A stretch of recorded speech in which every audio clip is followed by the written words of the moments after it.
Well, hello, hello. Wow, David disappeared. Trust us, David. That's There you okay. are. Woo! It is a party. So I'm John Galloway. I'm a PM on the .NET community team. This is the .NET community stand-up. We are welcoming back Damian Edwards. It's good to see you again. Thank you very much. Good to see you all as well.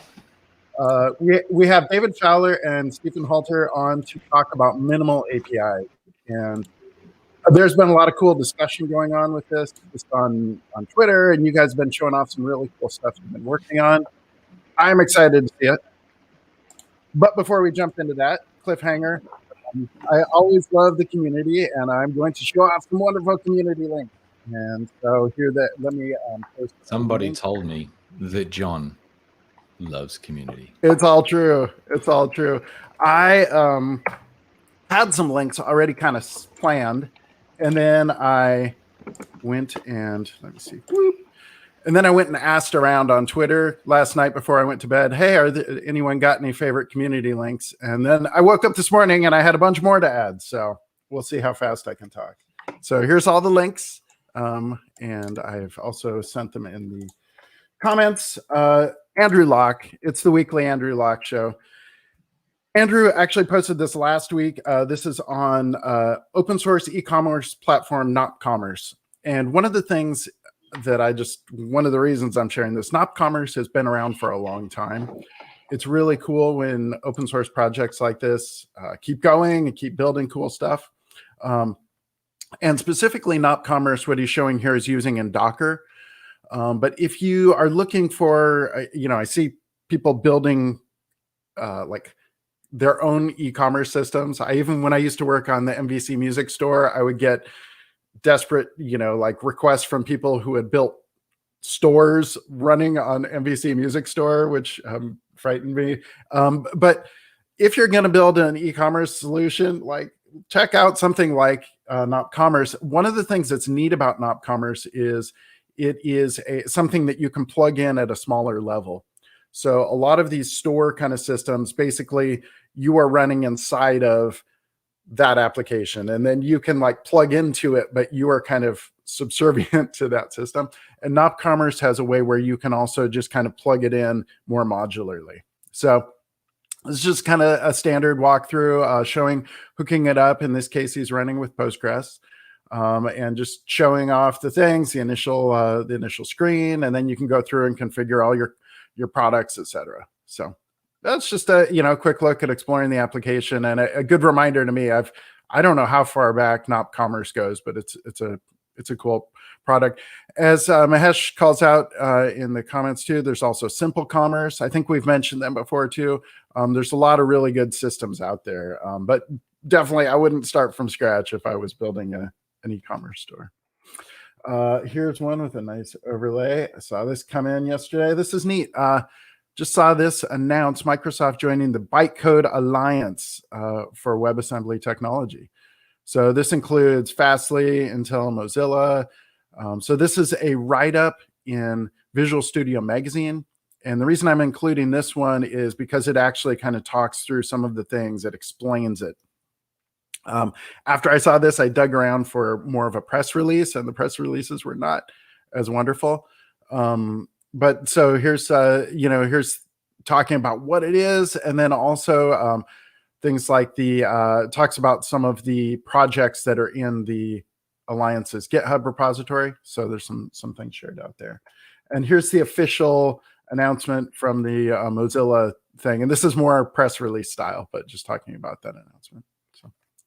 That's cool. That's about all I know of it. I hadn't heard actually anything more internally at Microsoft, but no, I'm the same. I saw that announcement this last week, but haven't heard anything internally. Can you talk about it? I'm in the know. Huh? You're in the know. Can you talk about it? Is there anything to add? Any color? Nothing really. Not really. Not yet. Okay. Still new. We care about Wasm. We care about Blazor, .NET, but nothing concrete yet. Okay. Feeling around still. All right. Let me see. Here's just a second in the series from David. He's talking about a chip emulator for C# and Blazor. So last week I showed off playing Pong and Tank and all this stuff in the browser with Blazor, and this is actually running chip 8 images.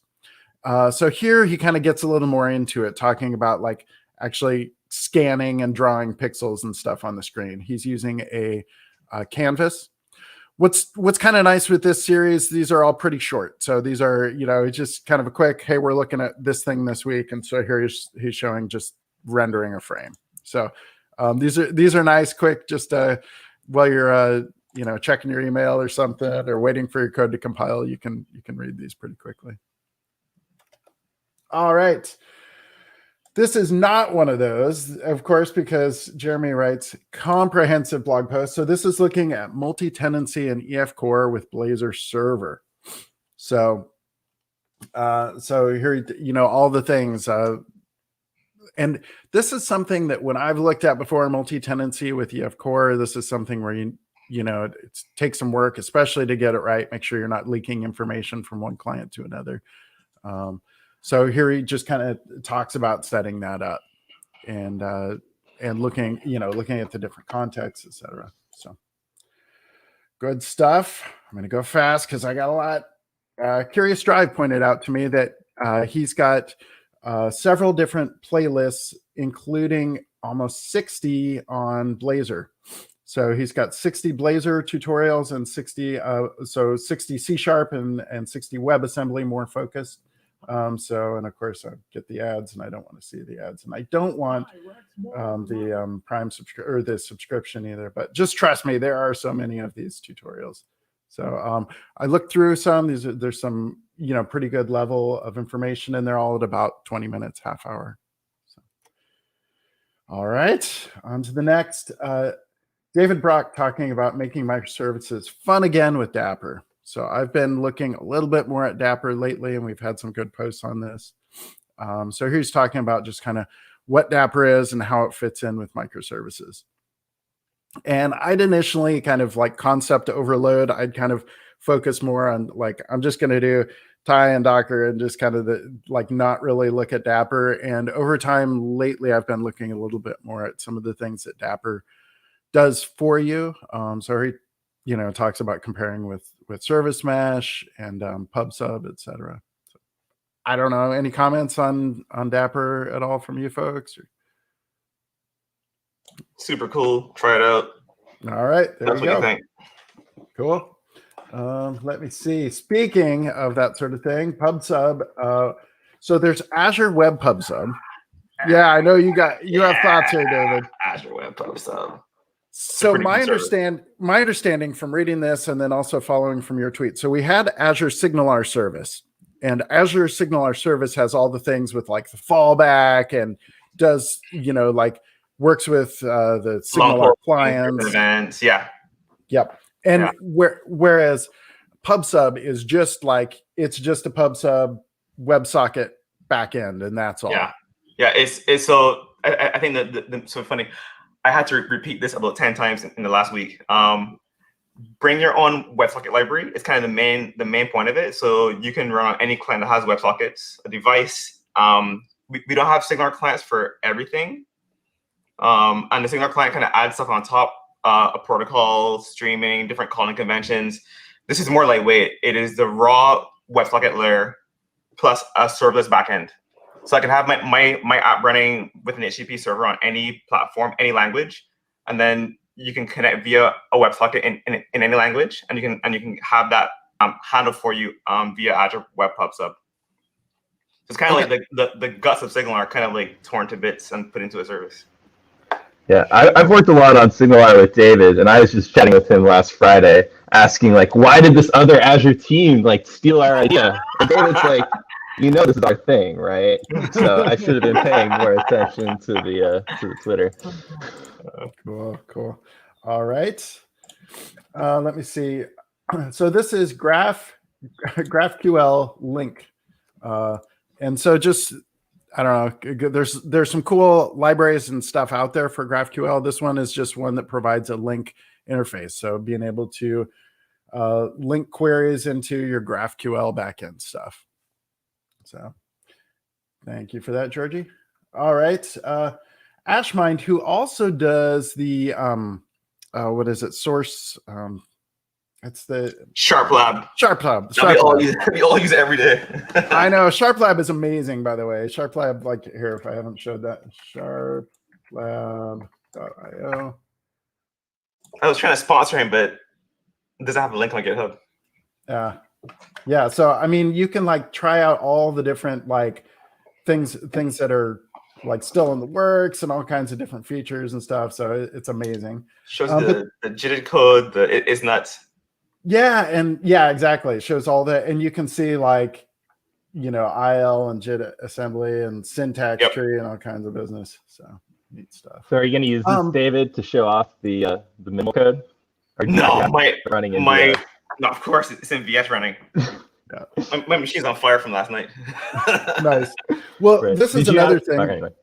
This is another thing from him. So this is Source Mock. It's a source generator. So it's a mocking framework built on top of source generators. So I just thought that's kind of neat, being able to not clutter your code up with a bunch of mocking code. This is something where it can just set up, mocks for you. So very lightweight. I love this kind of feel of hey, it's important code, but it's not code I want to write and rewrite. And as I update my code, change my mocks and all that. So this is very neat. Okay. Now here's an interesting one, and I saw also, I think you commented on this one, David, but Mark Gravel writing about are we getting near the end of reflection heavy C# libraries, and talking about can we get away from that? No. Okay, on to the next one. What you tweeted, David, was that it's deeply baked into everything, right? There's a lot of reflection people don't even think is happening. Yeah, we had a contributor try to run ASP.NET Core without reflection, and resource strings broke, and I was just like, what? Wow. I was like, oh, of course, embedded resource in the assembly, you have to load it at runtime. There's a mode in the runtime where you get constant strings and instead of look strings, but it's not in ASP.NET Core, so we don't have it. And it broke all the Kestrel. So he had to hack away all those strings to make it work. And that was part 0. Yeah. Logging does reflection is it's everywhere. Yeah. Well, all right.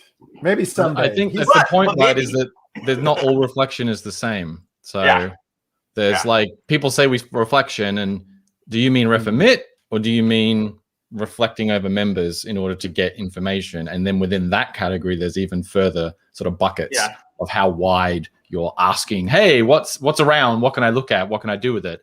And it might be true that some of those buckets are probably are somewhat problematic for the types of scenarios that are outlined in this blog post.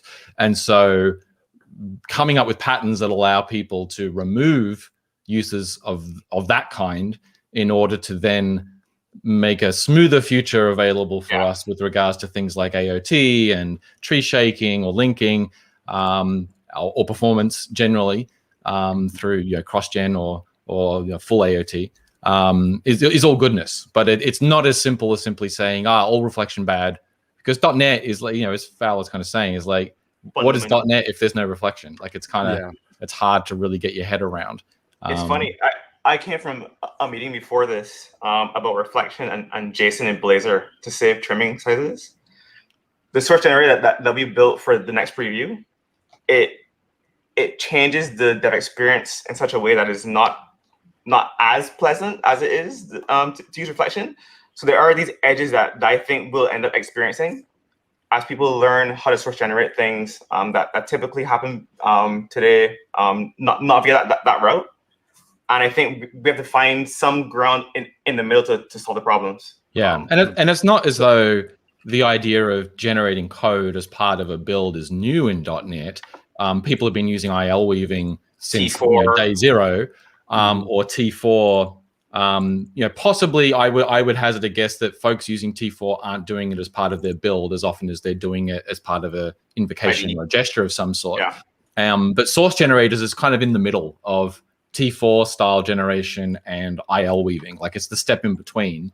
But as Fowler pointed out, it's part of your design time experience. Like you're adding code to the app while you're typing in the editor type of thing. And so that's new, and that's something that we all have to get our heads around to codify what those patterns should be to get the right dev experience. It's not all just about the outcome. It's not all just about let's trade off everything about the dev experience that we love about .NET to get smaller apps, faster apps, et cetera, et cetera, et cetera. In theory, there are things we have to think about. What's that? I said in theory as well. Like in theory, size, and then there's aspects like security as well, which is if you link all the code that you don't need out of your app, or you embed dependencies into your app, guess who owns all the patching requirements for that app now? Well, it's a self-contained app that has parts of the runtime in it and not other parts, and we release a security release every month.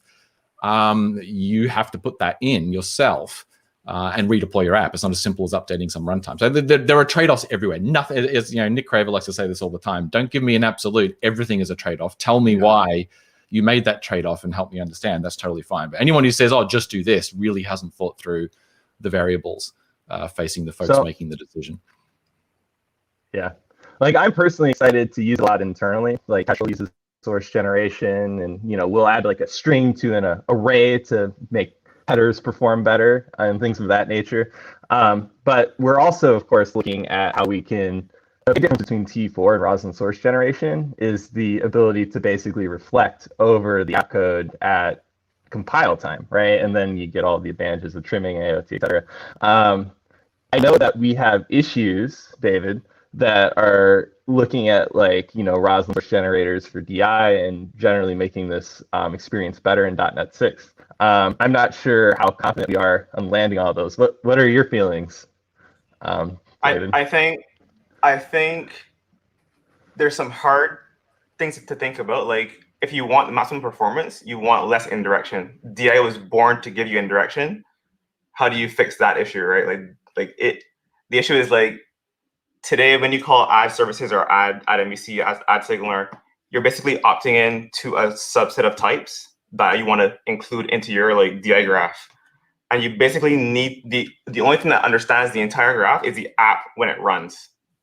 So you need some way, and that is composed of your app and every library that you use in your transitive closure of dependencies. So DI basically has to discover and compile a graph for your app running at runtime. If you look at VS 20, I think 20 is the previous version. we had this thing called Meth, a different version of Meth that was compile time. Because of perf, right? And the way it worked, it would basically upgrade. It would generate a graph of dependencies that were used by VS on install, right? And it would change if you added an extension. You get a new graph.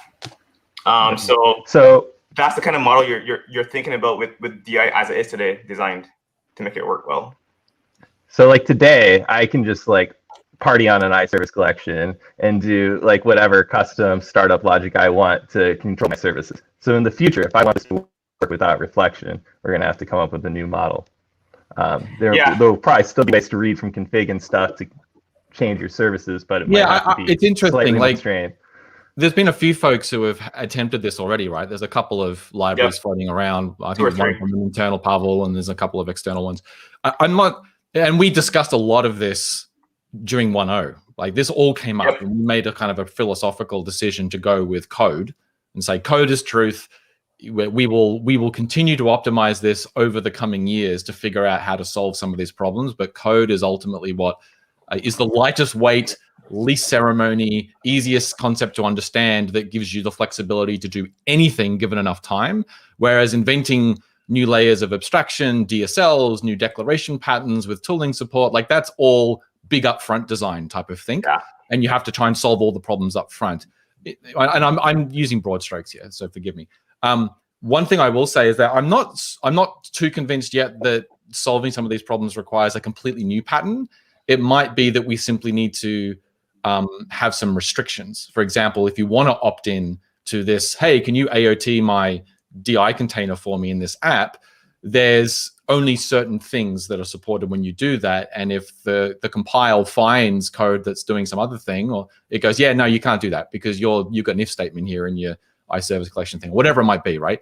And then we can chip away at the use cases where you really do want to be able to do that type of stuff, but we need a different way for you to declare that to the tool set, to the compiler, so that we can detect it. Now, there are some incredibly clever code-based sort of inference systems out there, like the monolinker does, basically code analysis, right? Like, it figures out and does branching, does all this type of stuff to figure out, do I need this line of code or do I not need this line of code? Including like, what API did you call in the if statement, or what API did you call here? Oh, I know you're compiling for that target. That doesn't work on that target. I'll just link it out. Like, and again, speaking broadly. So there are things that we could potentially get to, but they're all, hard problems. It's not something we can solve in one release. But I think there is a long-term vision, and the longer you look out, the hazier it gets. It's harder to tell you what the solution is going to be. But I think I've gotten to the place now where I'm convinced we will get there. Like, we will get to a future at some point where you can take, a .NET new, console app, .NET new, Blazor app, .NET new, ASP.NET Core app, and you'll be able to natively compile that down to a single Lexia that has the entire runtime in it and is minimal. We will get there. And works. But it's going to take, and it works. Yeah. And then when you add a random NuGet package, a popular one, it will continue to work rather than it breaking horribly because you added a package that does something you can't do. We will get there. It's just going to take a while. Well, do we want to see my last link, or do we want to? No, it's fine. Go ahead. Show it. I got one more. Okay. This is one of those cases where I put them in the wrong order, apparently. But I love this. This was one that was shared over to me too. This is from the 18F team, which is actually like a team of people that go in the US and work for government for like a few years. And a lot of the time it's some really cool like leaders in technology space that go and do this. So it's almost kind of like a volunteer thing. But what I love about this post is they talk about choosing a web architecture. And I was kind of like, yeah, this sounds boring. Actually, I love this. And this is a post I wish I'd written. Like, so here's what they're recommending. If you can, make a static site. Like start, if it's static content, build a static HTML website. If you can't make static, opt for a server rendered app. Like, and then like move to interactivity. And even here, like bring in interactivity, as you need it with JavaScript.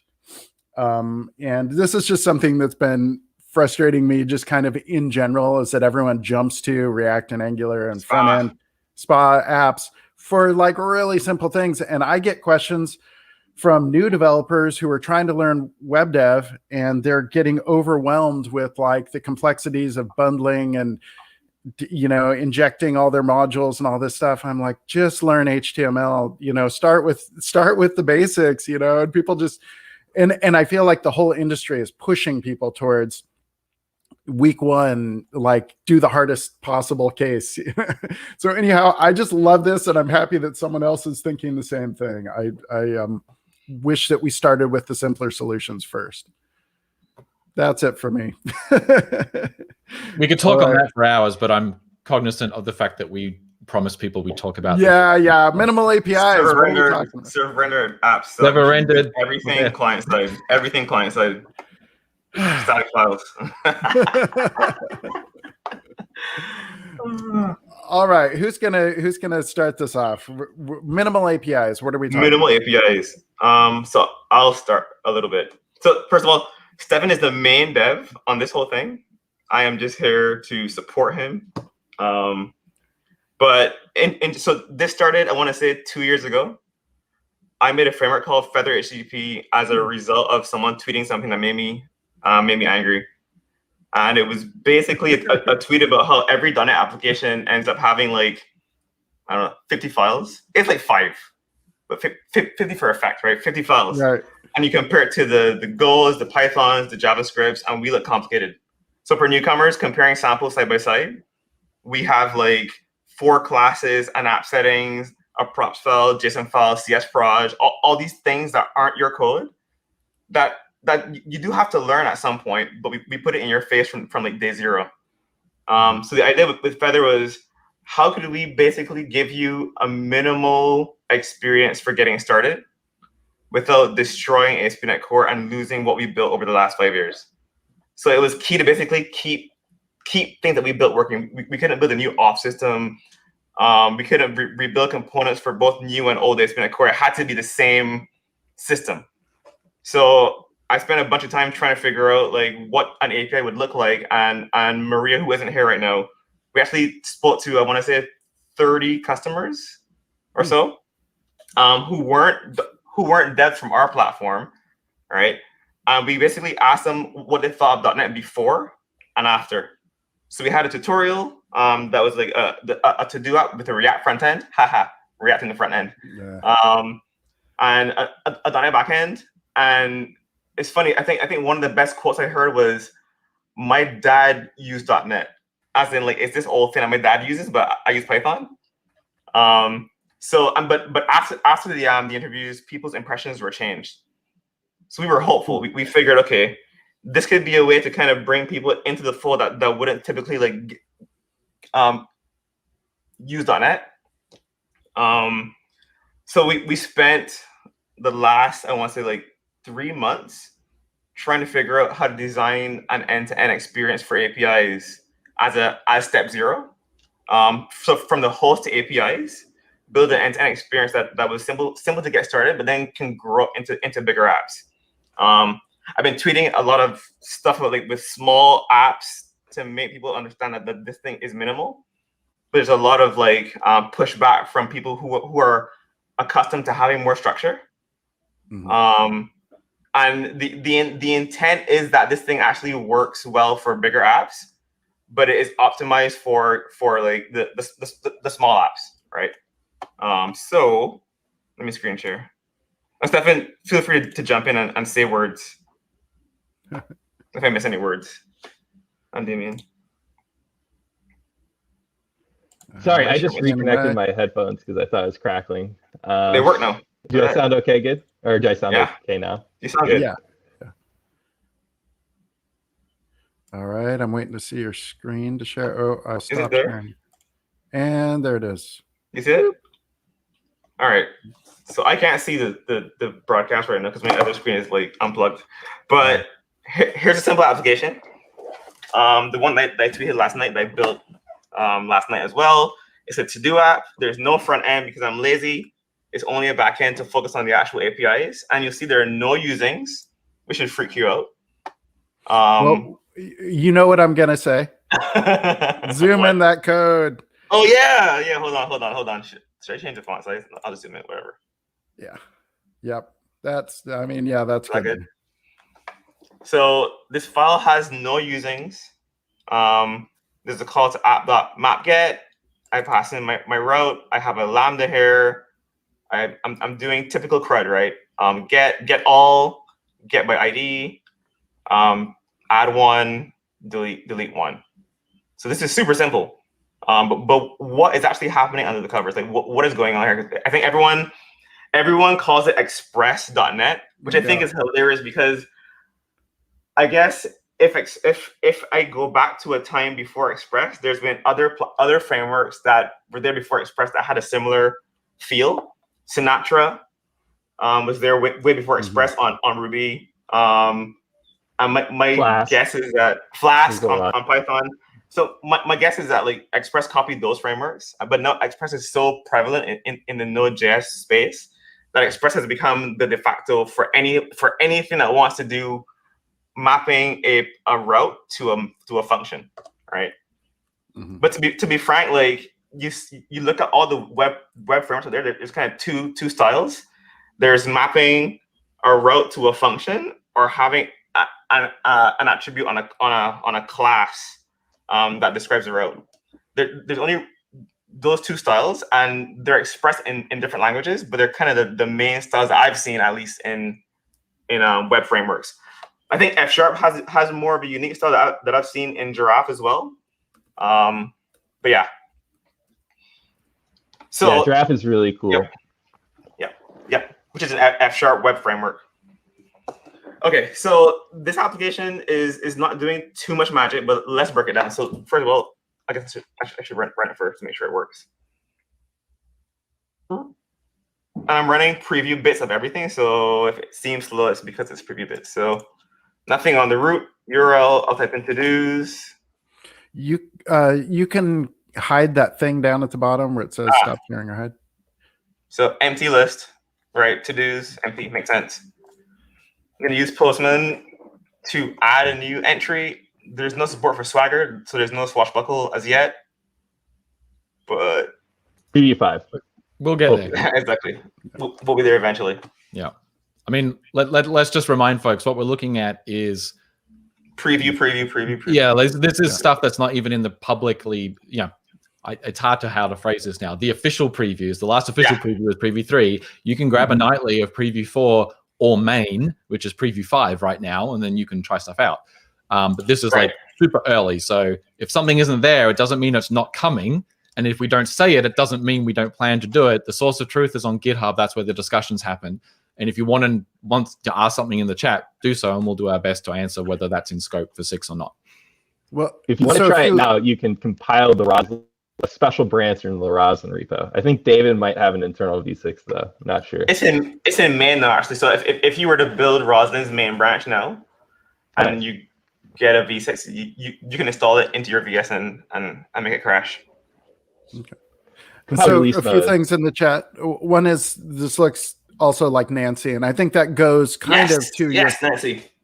And you mentioned before, like Sinatra and Nancy is related to Sinatra, but it's that style, and definitely it's. I mean, like props to Nancy for like being in this space for a long time in the .NET world, right? Yeah. So we should say a word about Nancy. Nancy was kind of the innovator here in the .NET space.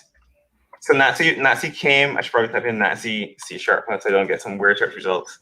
Nancy should be at the top. I deserve it. So this is Nancy, and Nancy was around for years. Like I want to say like I don't know when it started. Well, it itself was effectively a clone or inspired by Sinatra, which was a very popular Node.js framework, right?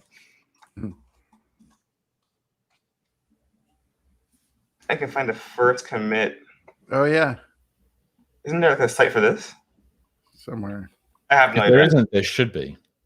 Yeah. But Nancy is no longer being maintained now, but it was basically the OG like of this space in .NET, right? And the idea was to get around the cruft of MVC and ASP.NET And I think it was one of the first self-hostable frameworks too that ran cross-platform. So it ran on Mono, so it was cross-platform. And it didn't require Windows and IIS to run. And I think that was like a first in this space. So basically, this is if you wind back the clock, this is inspiration from all of those frameworks that were derived from Nancy in the .NET space and onward. So kudos for inspiring us. I'm seeing check-ins back to 2011. Yep. And I think I may have started before then, but that's So. Yeah. Yep.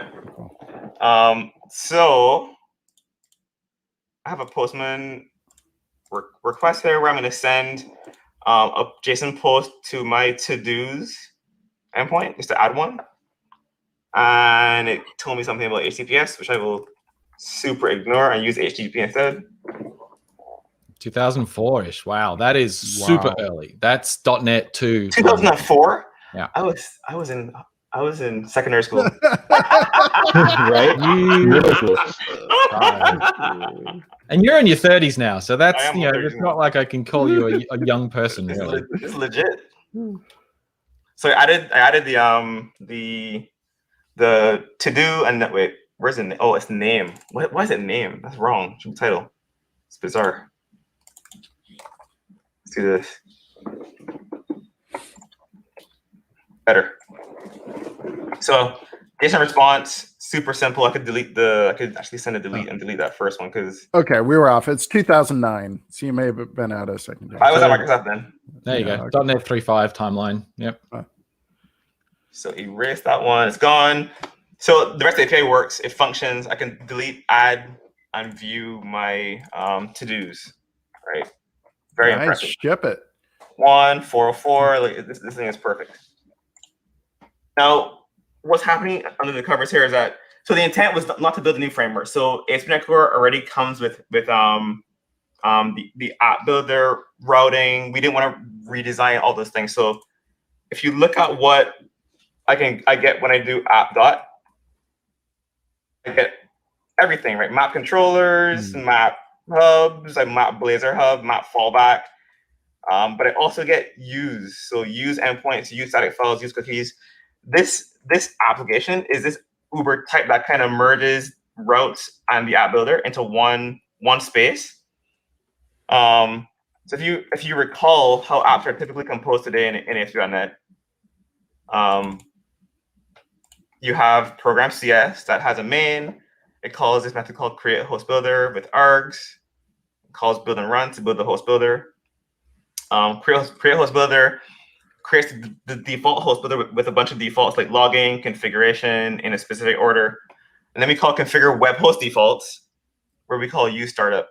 This is deemed ceremony. Imagine you want to add a single endpoint to see how ASP.NET Core was working. You have to kind of get through this, right?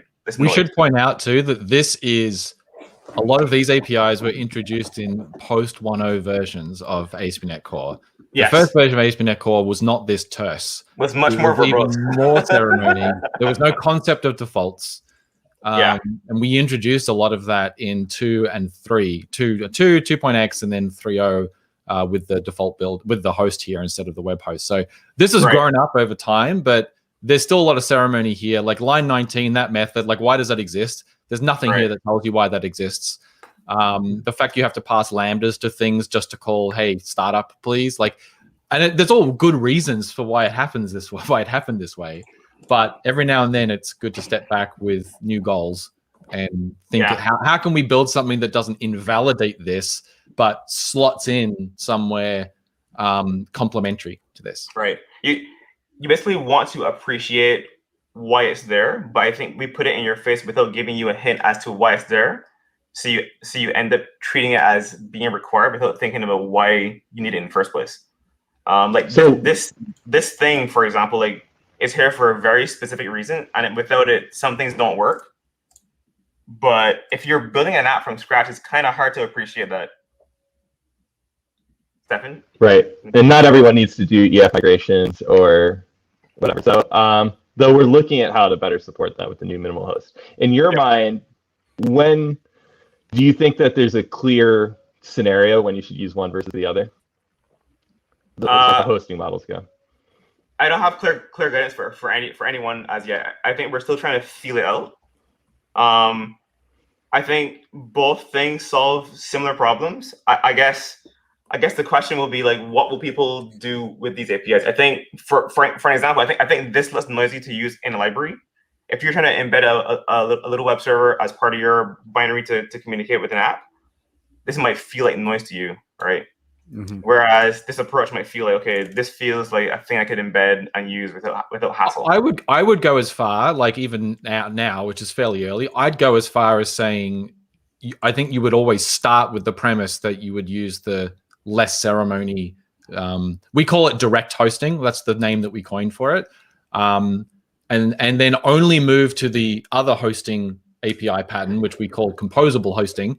I call them that anyway. We haven't officially put that in the docs yet, but I like that. When you need the features of it. So, it's true that the hosting API that was on the right, this one, it has more features. You can do more stuff with it, but they're quite advanced. You can do like more than 80% of what you can do with this one with the newer direct hosting model.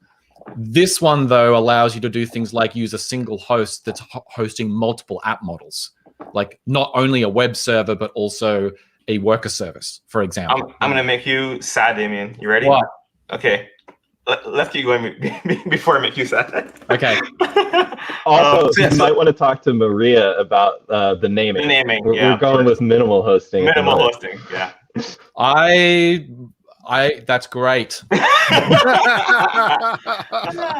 Dirty laundry being aired. So you configure a host, you add the web host. And so one change we made in ASP.NET Core, I believe it was 3, was we unified the worker service and the web projects to the generic host, with the intent being that you have one hosting model for all app types. The host deals with like lifetime configuration, DI, logging concerns, and then you plug in a hosted service or a startup to run your specific application domain. So I call you startup. Here's our class for startup. Has more stuff in here, like 50 namespaces. Mm-hmm. Configuration injected. You get configure services. You add your services here for DI. Your configure is where you configure your pipeline for ASP.NET Core. So use HTTPS, the developer session page, Swagger, endpoints, authorization, endpoints, and map controllers. So this is your typical ASP.NET Core application wire up by default when you did nothing. You have all this stuff, which is super useful, but can be deemed too much for very simple cases. So as you're showing that, we've got a question from Glenn. Yeah. Could you do something like app use Razor Pages and map Razor Pages and turn on Razor Pages? Ooh, you found the magic sauce. So you want to think. So let me contrast these two approaches. So here's the controller. Here's MVC with your typical attributes that kind of map to what we have in the. Let me put it side by side to this application right here. So to-dos, well, API to-dos, map to like get all, and you inject into the constructor instead of into the method itself. Actually, this isn't using DIL. Actually, this is all just inline. So someone just asked if you could actually wire up Razor Pages using this model. So this model is actually as powerful as the other model. It just gives you a web-centric focus. So it's your first entry point. So this is the fast mode to like create an application and get started. But it's kind of a toy. There's this create builder you can actually use. Is it fair to say if you just call create, you basically just get an endpoint pipeline, right? Yes, exactly. Like you get middleware pre-configured with the ability to register endpoints, which is the endpoints and the new minimal APIs, which are just endpoints, basically. Yeah, but I will add that there are a lot of cases where you might use DI with the old hosting model just to like flow things from program main to your actual endpoints, where you don't need that anymore. Like if you define variables at the top of your program, you can just use them in any of your endpoints. So you don't need like complicated DI magic for some stuff. Now, if you want to use Razor Pages, beware of object lifetime. But yes. Yeah, exactly. So So here is basically configure services. Okay, speaking of configure services, so Peter says, like configure and configure services are confusing for beginners, those names. Damian's nodding. I always felt stupid, but I seriously, like, there's like a mental, I stop for a second every time. I'm like, okay, wait, this one is, you know.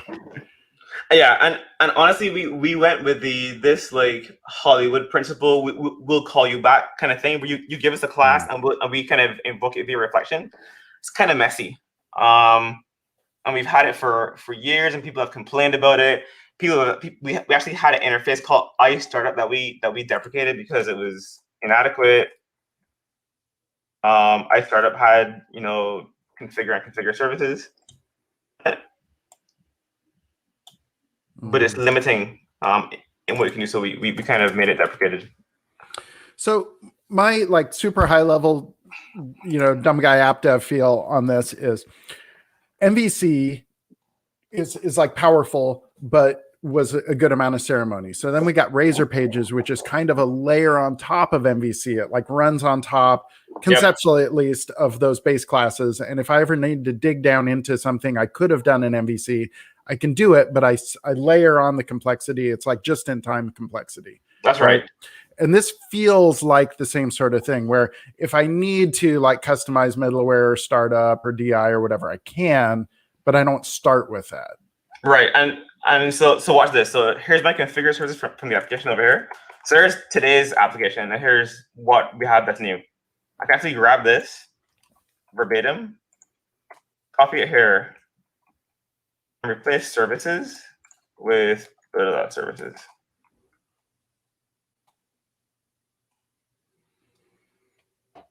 Services. And then for configure, I'll copy this whole thing.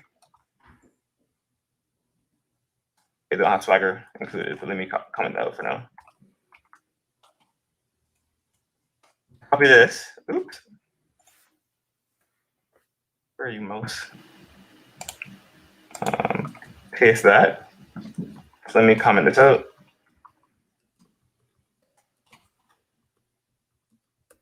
And what's missing? Env. So env actually exists here, environment. I don't have Swagger, so I can't turn this on, but it's the same idea, right? And it all just works. It's literally just works as is. So you can see we basically translated this model where we call you to configure, and then we get control back to kind of configure the application. You're doing it here in place without these callbacks, and that's kind of the pattern change. Instead of calling configure services and adding a callback, you just configure the services directly on this collection. It's worth pointing out that a lot of that ceremony and complexity with how configure and startup works, I think back to when we were designing all that, and there were lots of other patterns that we supported, and we kind of like, you can do configure environment name and we'll just magically find it and it'll call it. Exactly. And there were other things of that nature.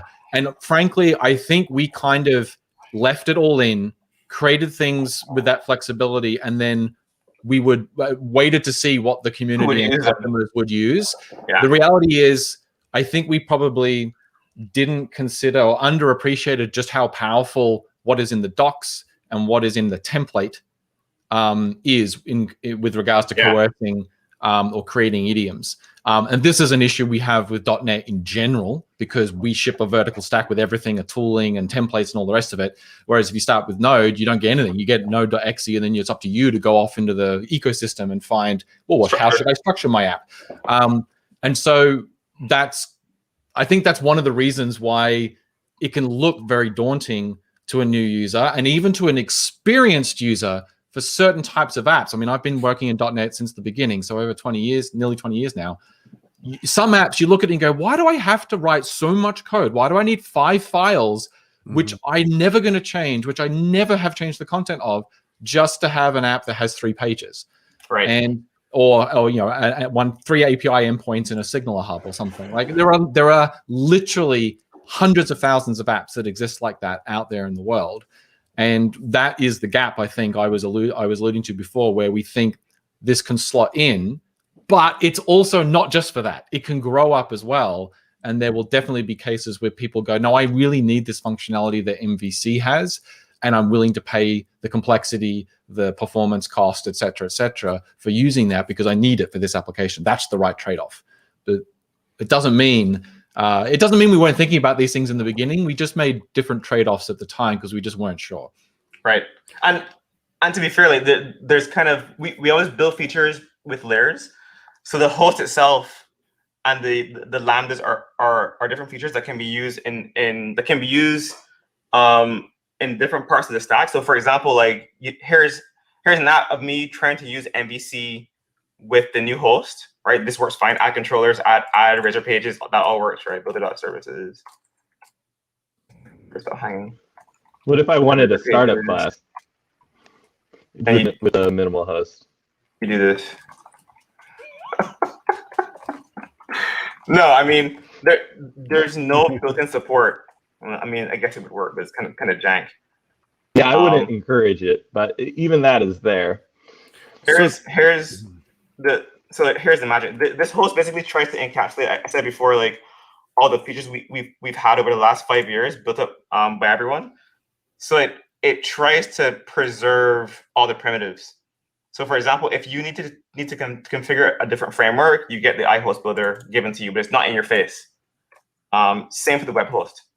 So you can always get to the guts of these hosts to configure the behind the scenes hosts.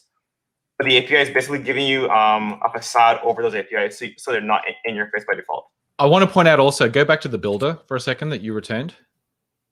Was it that you were showing? We were brutal in deciding, like, here, what members are on this type. Like, it would have been very easy. In fact, in a lot of iterations of this before what you're seeing now, there were more members here. Oh, but they might need this. Oh, but they might need that. Going back to the angle, looking through the lens of a new .NET user who might be an experienced Python user or an experienced Node user, or maybe they're just a newbie completely. Everything we add here is a new concept that they potentially have to think about before they use, or they might be using statement completion based learning, which we've all done. We are. What do I call here? The new web application dot, and then I look at the things and I look for the logical name. I remember back when I learned ASP Classic, you would learn about the 5 God objects, right? The 5 objects in ASP Classic. You have a server, request, blah, blah, blah, session. I can't remember the other ones, but that was literally how you learned. You learned the language, like if loops and stuff, and you learned the 5 objects, and now you could write ASP pages. And you would only learn about each object as you needed it, depending on what you were doing. In fact, to write your first page, you really only need to learn about like 1 or 2. Keeping that in mind is also something that we're thinking about a lot, I think, when designing this entry point. The complexity, or I should say the richness, is all still there. It's just not on that first object necessarily. Right. We're thinking very carefully about that sort of layers of progression, or the progressive disclosure, as you call it in UX design, of at what point do I need to introduce the user or expose the user to this concept on their learning journey, or in the journey of writing a new app, even if you're super experienced. Like, why should I have to hit dot and see 40 members when 90% of the time I really only need access to these 5, right? That's the type of thing. Now, that's really difficult. That's just like API design in general, it's UX design in general. But we're 5 versions in now. And so, we've got a couple of new goals that we're trying to go after. And so I think I hope that helps people understand where we're coming from. Right. And this is kind of one half of the APIs. I do want to show the other parts as well. So here's an API in a class with a static method. Same content as we had before, but I want to show some new features in the language and that we added to ASP.NET Core.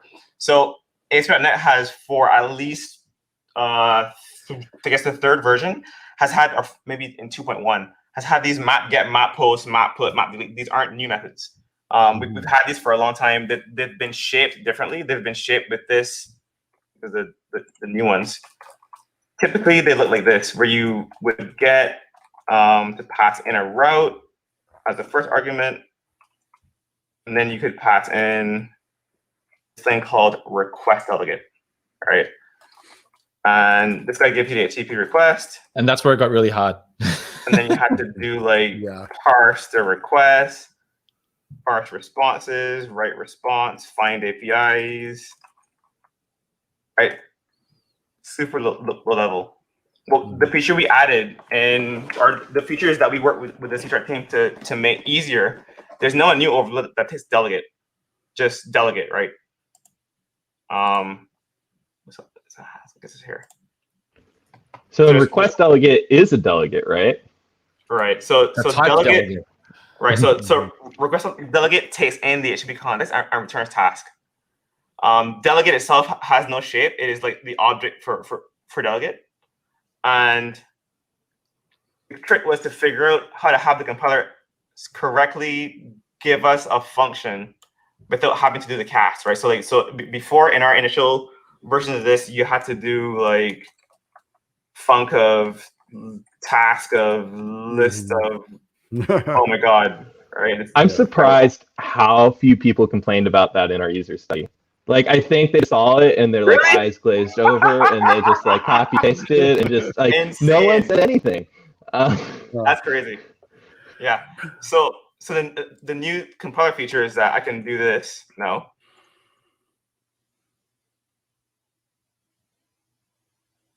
And C# will infer that this type is a func of int because it returns int, and it can be assigned to a delegate. This also works. And you can use var, right? Right. But so var doesn't work in my build. Var is coming. Okay. So then I can map to that. Yep.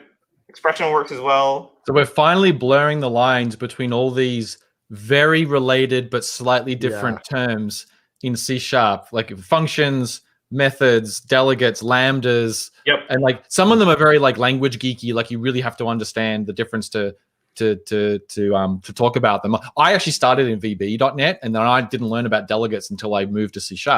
And so even to this day, I'm like, if someone asked me to explain the difference between a delegate and a function and a method and a lambda, I'm like, yeah. But like now it's just like, yeah, they're all kind of like, I mean, I know they're different. And like, I know with the C# event handlers, I had to declare delegates in the early days and I didn't in VB. And like, it was like, but this is finally, I think this is going to make it just look more natural. It's more expressive. Right. Another thing is I've been working with the F# team to try to make sure this experience works reasonably well there. And I think I checked in one of the first F#, maybe the first F# sample project into our repo. We have templates, but we don't actually use it much in our samples. So we want to see how well this will work with F#. And we're designing for C# first. Like, you know, F# people tend not to like the builder pattern, right? Because you have to write ignore a lot. But we're still doing that because that's the convention we have for map post method. But it's certainly something we're aware of and we're trying to make is as good as it can possibly be. So here's the old pattern: context, request, response, blah blah. This all still works just fine. Now you can actually do this, right? I can just say. Now, question: those lambda operators, do you find from talking to people, are those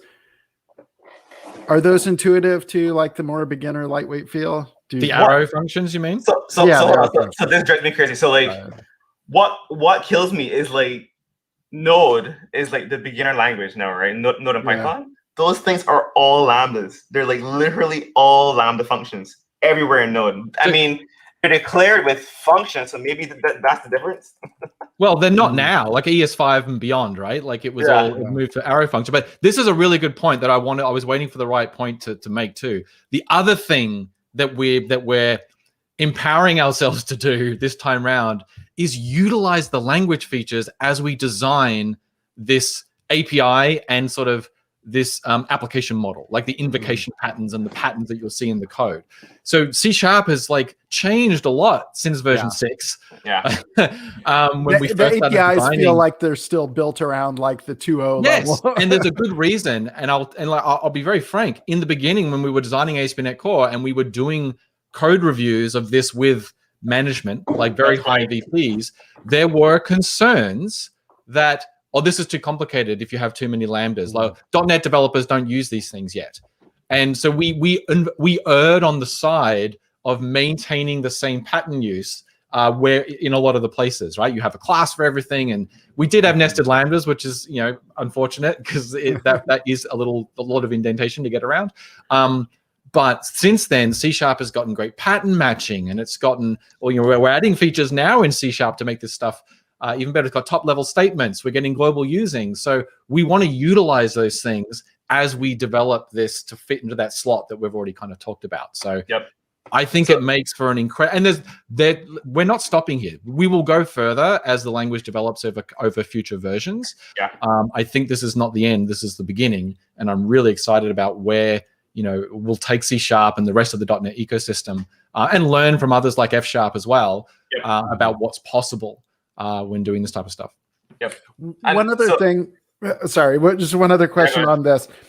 Going back to the my brain was formed more around the early C# style.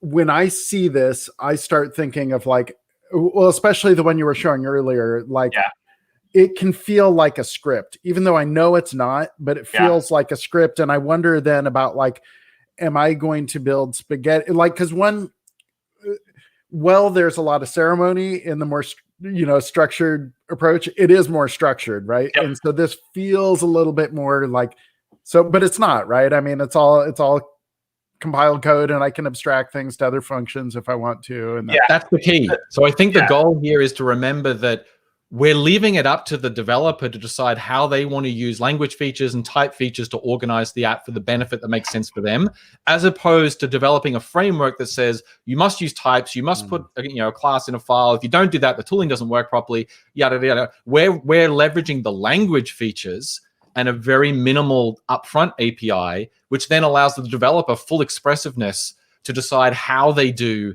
their code structuring. Now, that's not to say that we still have to kind of deal with the issue that whatever we put in the templates and the docs is what most folks will do. We still have to think about that. But that's something that we're also really cognizant of here, is that if we use a base type, everything then looks like C# did in 2001, because it's really difficult to change that. You're forced into all those idioms that have been around for a couple of decades. And I would say that this doesn't stop you from having a very consistent organizational structure in your own code. This just gives you the flexibility. And to your point, John, I know that there's a risk, especially for new developers who might, be attracted to this for the easy startup, that they could code themselves into spaghetti. And, as Damian says, I think good docs and good templates and things like that will help there. But and the other thing to know is the old structure isn't going away. If you like that. I think people should code spaghetti. Just code spaghetti, and then you'll learn eventually. I think when you give people too much structure up front, they don't appreciate why it's there in the first place. So it gets spoken about as being complexity and ceremonious for good reasons, right? You have to earn you basically have to kind of go through those phases in your kind of your career to kind of understand why you want tests, why you want injection.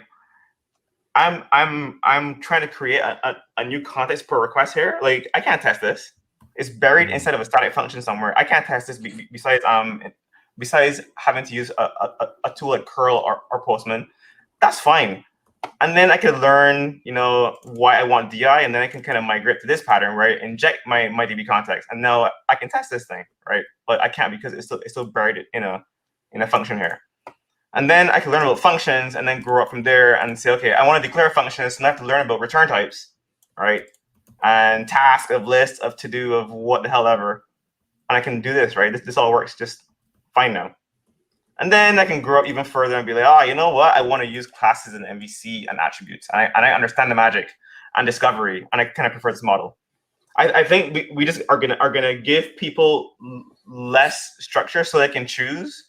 And I think apps have to kind of grow up into this pattern. You don't have to have this by default. It has to be a choice. And I think other platforms have proven that's the case, right? Yeah, that's a great point. And one of the pieces of feedback we've gotten a lot about this is how do I test it, right? Because a lot of the initial template and stuff isn't super easily testable unless you want to go full end to end. But like, take a look at David's second example, like before he went full controller, like that's testable. So like you have options there. You can basically the answer is methods. the same way you would test any other C# or .NET code, which is you factor it in a way that makes it testable. Right. And with the framework doesn't force you into a factoring that is untestable, like system.web happened to, and we had to kind of break that mold with system web MVC, but there's only so far we could go, and then we did it more in web API, et cetera, et cetera.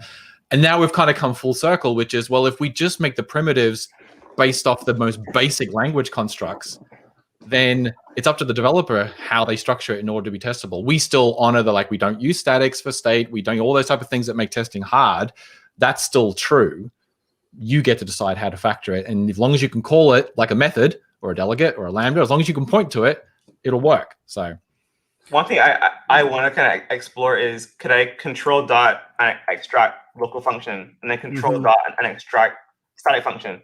So you can kind of when you want to test, you basically need to expose these types to other codes that can be called, right? So like if you look at the progression from lambda to local function to controller, or there's kind of a stage 4, which is like move these functions to be class level up here. And now someone else can call get to dos that isn't the route function itself, right? So now I can actually pass in all the state required, the DB context, and test this function without having to do any weirdness. So a few questions coming in.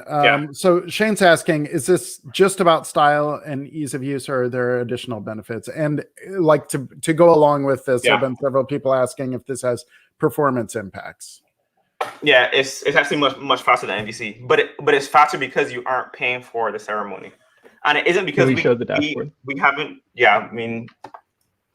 And is that is one of the motivators. There are multiple motivators, multiple goals for this effort, and one of them is performance. Fowler spent time looking at MVC and making changes to MVC to make it faster, but you get to a point where you as framework developers, we were having to make trade-offs which were really painful. It's like, how can I make this MVC scenario faster without fundamentally breaking MVC? And we were having to put like short circuits in and top level options. And like, if you wanted the fast mode, you'd have to opt into it, but that would break existing code unless they went and turned off this other thing. Like we were in that situation because MVC has a legacy, which is a benefit of its own because it makes it easier to bring code forward, but it made it hard for us to evolve it. So yes, performance is part of the motivation. And I guess we're about to see the proof. Wait, Stefan, is it on the MVC benchmarks, or is it on the main benchmarks? It should be in benchmarks. It's still called map action. So if you search for map action. And we haven't shown these as much lately, but like this is part of how the team develops. Still going. Yep. Yeah. I mean, this Tech and Power sort of derived with how it all started, but now obviously we use this is our own copy of it. Yeah, this is still something we do every release, and we still drive down every release. So MVC for plain text is 2 million RPS, and then map action is 3.4. Can we compare JSON, which is probably a little more real world? Yes, we can. It looks like we don't have recent numbers. We had issues with some of the recent changes there. I think they're fixed. About that. Is it still loading? Still loading. Oh, still loading. There it is. So JSON is 0.45 million. 500. Yeah, 500,000. Yeah, 500,000. And we think we can get this to be faster as well. Wow. It should approach middleware basically. Where's middleware? Is that here somewhere? JSON. It's just JSON, yeah. There's a filter. And JSON platform is super fake, people. All right, so we think we can get super hard map action super close to we think we can get JSON map action super close to this one. I mean, and just so folks kind of understand the reasoning here, ultimately this, I don't even want to call it a framework, but like this new approach is just doing less, right? Like there's less going on that's implied. Like, yes, the JSON serialization is implied, so that's happening. And you didn't set any configurations or anything. It just did it. And obviously there's a little bit of binding of sorts going on because you have parameters and those have to be discovered and populated in some case, but not in that case. And that's kind of it, right? Other than that, it's endpoints. Like it's just routing and endpoints, which we had in .NET 5 and even the one before that. And 3, right? So like, and that was already just a little bit slower than pure middleware because you were just adding the routing layer, which was very low overhead. And now we're just adding a little bit more, as opposed to MVC, which supports everything in the kitchen sink. And then you have to turn all this stuff off that you're not using to try and get it faster, but there's just so far you can go. Right. Which means, and so the initial version of this, we called it map action because we basically were taking MVC's action concept and saying you can use actions anywhere in ASP.NET Core, which means you get model binding like this, you get binding for services, binding from route parameters, and even this, right? I can do authorize here, and that works. And you still haven't demoed the new language feature related to that. Does that not work in your build? It does. I have attributes on lambdas. So this works as well. And now I can actually do. Everyone's gonna barf because it looks kind of gross, but where's my first API? To do API. Let's say I don't want anyone to hit the home page. I can just do this. Okay. Here. I do kind of want the attributes there. Right, like above the call to map get. I know. I don't know how we can make that happen. I know. But we also support the endpoint metadata approach as well, right? Yeah. Correct. Yep. So I can do that, or I can do like require authorization, right? Right. Either works fine. And this makes it off super hard. It's like 2 levels of security. Checks it before and after. Depth, right? Yeah, we did have questions. Oh, I see this. Yeah. So I was answering a question. I may have missed it. We did have some questions on what are the security impacts and stuff like that. Nothing. All works. Nothing is different. Literally everything you know in ASP.NET Core works as it works today. And again, that's because it's based on endpoints, and all the work that we did to enable endpoints in 3, which involved creating the authorization middleware, creating the new attributes that were not dependent on MVC. All that stuff is being used here. It's the exact same stuff. Where do I throw those like say I want to authorize just the to-dos? You know what I mean? Like where? Which one? I just put attributes right into the parameter. You can put it there, or you can call the method after, which is the same thing you can do in any endpoint route today. You can say dot blah, and that adds metadata to the endpoint declaration. And then the authorization middleware is already in this pipeline by default. Like it's in the web application .create, right? You didn't have to add it. We just did it for you. Did we? Okay. Though you can still configure it. Jonathan's been patiently asking, when can he get this new C#? Dude, I wish I knew. So I think it got merged to main today, so it might start appearing in Preview 5 build soon. As for my VS version, like this is some hackery I have, so I'm not sure when we'll have it public in VS, but my guess is by Preview 5 we'll have something that is available for everyone to use publicly. Yeah, I see you're streaming the internal preview. I think that's like off limits for build, but apparently community stand-up lacks your standards. No, Hey, I show it all the time. Actually, it's the only one that I have installed. Actually, I don't have the public review at all. So no one would have known if Stefan had. But then, yeah, who knows, right?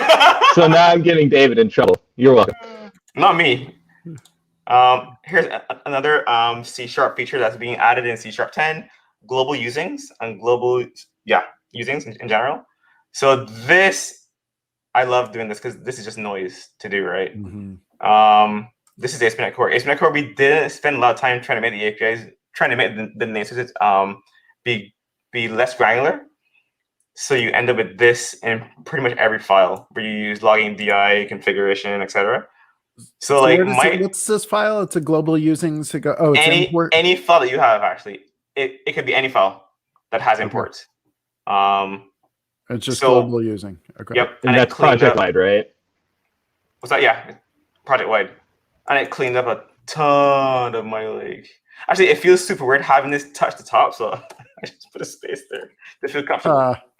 There's a question about the iResult return type. Did you cover that? Ooh, nice. That is nice new. Question. Yeah. Stephen, go ahead. Sure. Yeah. Basically, this is an action result without the action invoker context, some action context. There we go. So it's just an HTTP context. If you look at it, David has it up. So this is how we're going to enable returning kind of custom objects. So if you implement iResult, you control writing the response basically in execute async. That's the expectation. Of course, you can do anything you want with HTTP context, but so if you want to have like a XML object, or an XML result type that takes an object and serializes as XML, that's going to be an option. So we've taken the existing like JSON result and some of the other result types already that are in MVC, and we now implement both iActionResult and iResult. And we have some work to basically do that in status code results, another one that's also implemented with iResult. So the idea is to do that for every single result type that we possibly can. Right. So JSON result now implements action result, iResult, status code action result, and iAction result, which is pretty funny. Right, but for it to work with the new minimal actions, you just have to implement iResult. This is so people can use the existing types wherever they want. Yep. I actually did one trick here that no one complained about. So I was going to call you out, David. Where was that? For that function, that's not real. Oh, good. Where does OK come from? Like, these are magic. These actually aren't in any builds yet. They're my project. So I used a global using. So I did this here. I did imports global using static results. So now I have this OK function from like every single file by default, which is kind of crazy. Where's my function? Results. Not found just does a 404. OK just does 200. Status does this. OK does JSON result. This is my like result types for MVC. So it gives you that MVC feel like without this. Yep, we do. But it's not in yet. There's a question on static classes with static functions. I think some of those were examples you were showing, but your main one. These, yeah. So what's the reason for that versus just top level functions? Choices. I mean, static methods are best. It was going back to what we were talking about before, right? Like, it's just code, right? Like we're not requiring you to have a type or derive from a type or implement an interface. We're not requiring you to have a static or instance. So you just need to be able to point us to the method that matches the route. And then it's up to you to decide how you want to factor that code. Right. So the primitive is, there's actually a lower level thing in the framework. Request delegate factory dot create takes in the delegate. If you pass any function in here, it will give you a magic sauce thing that can handle requests. Remember that request delegate type we were talking about? Yeah, that's what it returns. And this is what we use internally for all like the map get and map post. And we decided that if we didn't do this, people were going to find a way anyway. So you can use this in any middleware, and it just does the conversion. So it won't wire up the route for you. Yeah, but anyway. Right. So for example, like I just passed in an arbitrary lambda, and it's going to convert this into a thing that writes to the response, writes hello world to the response. Like that is super cool. And then all the inference, all the defaults that are implied with that, like the fact that a string is turned into a response or serialized, is that all configurable? Not yet. So that is one thing that we're talking about, figuring out how to configure like the behaviors basically. Because one tricky thing about this whole model is that if we add or change behaviors, is probably a breaking change. So probably need some way to control like the inference behavior that you get. But that's not new, right? Like if you change conventions and then you see actions, that's pretty breaking as well. But yeah, there are options, right? Like we could literally add an options object, but that's something that still needs design. Do you want to show really quickly how you could call that inside of like a .use or something? I don't know. You could just pass directly to map it. For example, like I could do. Let me delete all this code. Because why not?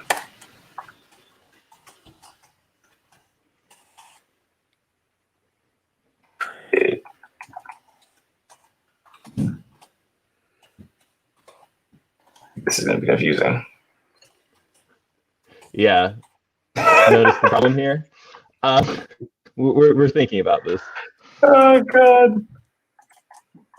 No, whatever. Let's call run. Easier.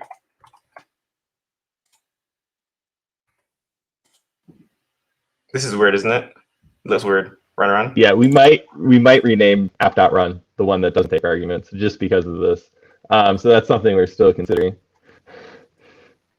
Let me just make it less confusing for the community kind of people. This is a function that takes in a context. Is it context next? I think it's context next. I might be wrong. Lambdas. Yay. What? What's he complaining about? Is this Brennan's change? I was going to ask if it's Brennan's change. I think it's Brennan's change. Oh, I have to call next. I forgot about that. Yeah. Horrible. What a breaking change. Okay, ignore this name. So, yeah. We will add a user overload that takes the request delegate. And this basically takes my hello world, creates a precompiled lambda that handles a request, and then writes the response that messages JSON. So if I run this, it should work in theory. All right. So we're getting close to the end of our time. We have another show starting in 10 minutes. So so let's we've had several people, including people that have like shown up later and stuff. What's the time frames? What's the overall like? When can we? And I know some of this is repetitive, but when can people start playing with it, and when will it ship? Right now, so like it'll ship in .NET 6, so November this year, and you can start playing with it right now. If you are super eager, you can grab like daily builds, or you can wait for the next preview of .NET. The compiler features are the hardest to acquire right now, but that should rapidly become easier. Yeah, so folks need to, I mean, there's a bit of a full stack effort going on here. Some of these things that Fowler's showing require literal changes to the language. And so the compiler itself gets inserted into different tool chains, like whether it's the .NET CLI or Visual Studio or VS for Mac, or even like OmniSharp and those type of things. So if they don't line up, your editor may say that it doesn't work, but you can compile it. Exactly on command line, right? So when will it show up as a user where I can just like install a preview and things will work everywhere? Preview 5. Okay. Which we haven't released preview 4 yet, right? So that's 2 previews away. We're roughly monthly, so like do the math. But .NET 6, will ship at the end of the year, just like we've been saying for a while now. This is the first time I've tried. This is incredible. I've never even seen this work before. No, it is cool. I think the request delegate factory is going to get a lot of use. I'm excited to see what people do with it. This is giving you the faster like action request delegate, right? Like this is the sauce. And so we're thinking about our like breaking change, compat strategy, option strategy, all that related to this. But this is probably one of the APIs I'm most excited about. But is there a library you can use this to just like handle requests, like MVC? Exactly. Is there something you can show like on the repo? Are there code samples or things with this that people should see? There are, but not with the new compiler features yet, because we it's not in our pipeline yet, the new compiler. Okay. So I will point to the build of preview 5 that I use on the repo. I haven't done that yet, but I built a repo, I put it on the GitHubs. And it has like the code that's in here, the imports. Look at that. GitHub is like, what is this global crap you have here? Okay, so to do APIs, different versions. It's all on GitHub. You can't run it, but you can look at it. And it has this note. All right, I'll share the link out. A couple of folks asked about the V word. What's the V word? Validation. Validation. Validation. Oh, God. Yeah. I thought you were going to say VP. Oh no, that we don't have an issue for. It might just work actually. Maybe. Validation. It's not a thing right now. Right. But we're considering it. And yeah, we have some cool things. Like there's some syntax that you came up with, Damian, that uses the destructuring that I want to try out. Yeah. So again, like as Stefan just pointed out, we're taking the same approach. It's like, well, you could just write some code, but obviously there's lots of stuff that exists today. But we want it to, if we do add something, like we should be leveraging the latest language features to make it, super expressive and super minimal. So and not have a big pipeline behind it that adds all this indirection that ultimately slows everything down again, even if it's super flexible. The thing we need to be careful about is anything we add to the signature, like is being done right here, ends up meaning that that's more indirection, more scanning, more implicit stuff that has to happen when this method is invoked, and which again is more indirection. It just adds cost to the indirection that is already there. So we've got a couple different ideas that we're exploring here, but it may not land in 6, right? Like we may not get to validation in 6. We'll just see. I will say what code gen there is definitely reduces the indirection after like start time compared to MVC. Yeah. But there's still some, and there's still a cost for sure, at least monthly. I mean, we didn't mention it, but the way this works today is like we take your delegate, we find the method it's pointing to, and we generate a ton of code at runtime once at startup to a super optimized function that can be called per request.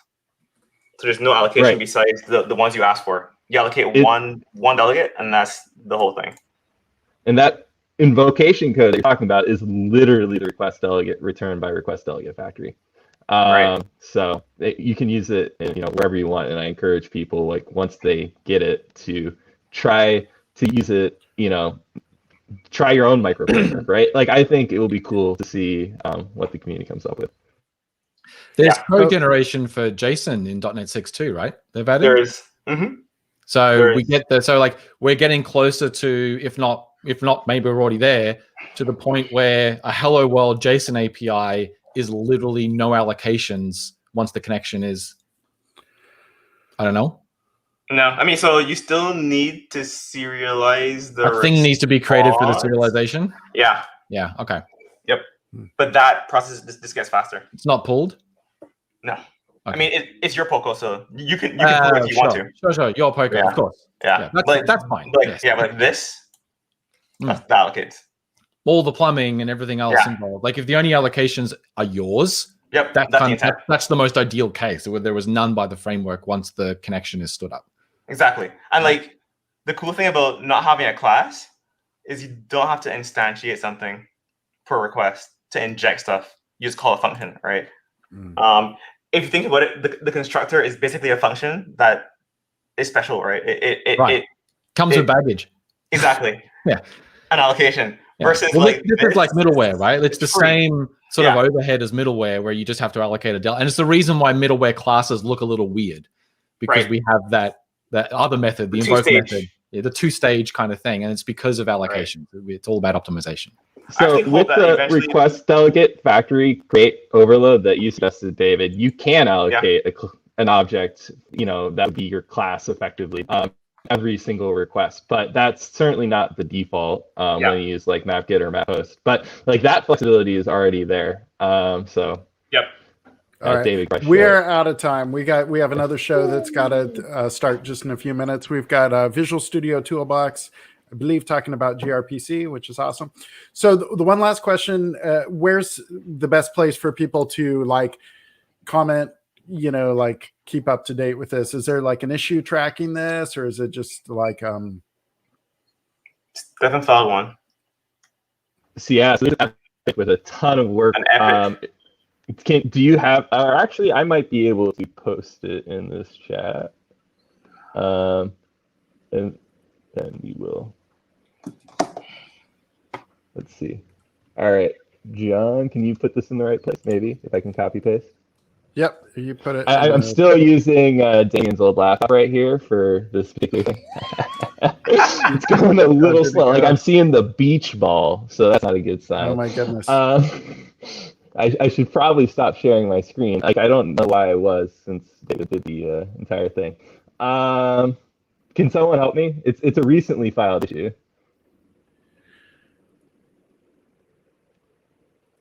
Which repo? ASP.NET Core. It's an epic.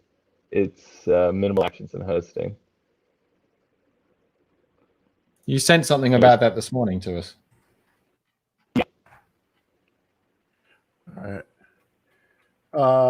There it is. Well, we Found it. Oh, Damian found found it. it. Okay. I will copy and paste that. We're down to the second. All right. So I will share this out in the comments, and then we'll drop off. And please stay around for Visual Studio Toolbox starting next. Thank you to everybody. This was great fun. And thanks for watching. Bye.